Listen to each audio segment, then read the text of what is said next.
Settimo turno del campionato Under 17 provinciale al comunale Terreforti di Villafranca. La Villafranca Messana di mister Errante ospitava la formazione isolana di mister Marturano della Ludica Lipari.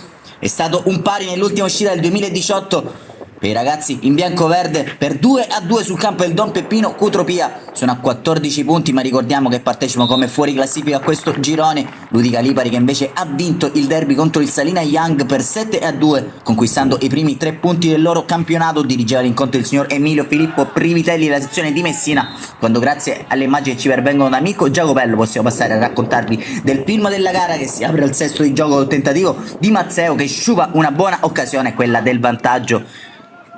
Praticamente dall'altezza del dischetto di rigore ha calciato al lato, continua a attaccare però la formazione di mister Errante. Al 17esimo è Patanè che prova a centrare il bersaglio grosso, ottima azione manovrata in verticale con l'azione che può liberare al tentativo Farrugio. Al 20esimo però non riesce a imprimere forza al suo tentativo, salva sulla linea allora l'estremo difensore Taranto. Alla mezz'ora ancora Farrugio a farsi vedere dalle porte dell'estremo difensore isolano. Il suo tentativo però questa volta termina abbondantemente largo a fondo campo, ci prova anche Guiandolo tra i biancoverdi, Mancino che però si spegne anch'esso sul fondo. Servirà una genialata di Gemellaro al minuto 35 dagli sviluppi di un calcio piazzato dallo spigolo dell'area di rigore, sorprende Taranto e sblocca il parziale in favore della Villafranca Messana. È un remake del gol di Nunzio Spanò che valso il pari nella partita Under 17 regionale contro la CR Messina. Questo invece vale l'1-0 per la Villafranca Messana sulla Ludica Lipari, che a pochi minuti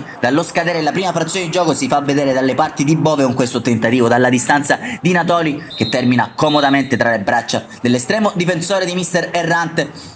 Squadre negli spogliatoi sul risultato di 1-0, decide la rete al 35esimo di Gemellaro. Si torna in campo nella ripresa a parti invertite, per il momento senza cambi. Dovremo aspettare 9 minuti sul cronometro per vedere il primo, con Villari che prende il posto di Rizzo.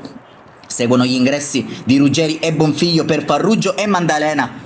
Troverà anche il gol del raddoppio la Villafranca Messana sugli sviluppi di un corner, palla che ballonzola nel cuore dell'area di rigore, la spinge in porta Cucinotta al 13esimo della ripresa. Villafranca Messana che fa 2-0, battuto Taranto. È stato un gioco da ragazzi per Cucinotta siglare la rete del raddoppio. Villafranca Messana che ora è galvanizzata da questa rete, e al 14esimo potrebbe calare anche il tris. Il tentativo di Ruggeri si spegne però sul fondo. Al 18esimo però c'è l'azione della Ludica Lipari con Foti, il capitano degli isolani, che non c'entra lo specchio della porta e è rimasto impassibile. Bove nelle occasioni ci prova comunque con orgoglio la formazione di mister Marturano. Il tentativo di Emma però viene sventato prontamente da Bove. Al 24esimo è Patanè che spreca il gol del 3-0, trovando un difensore della Ludica Lipari sulla linea di porta a negargli la gioia del gol. Minuto 25 ci prova anche Bonfiglio sugli sviluppi di uno schema a triangolo da corner. Il suo pallone termina alto sulla trasversale.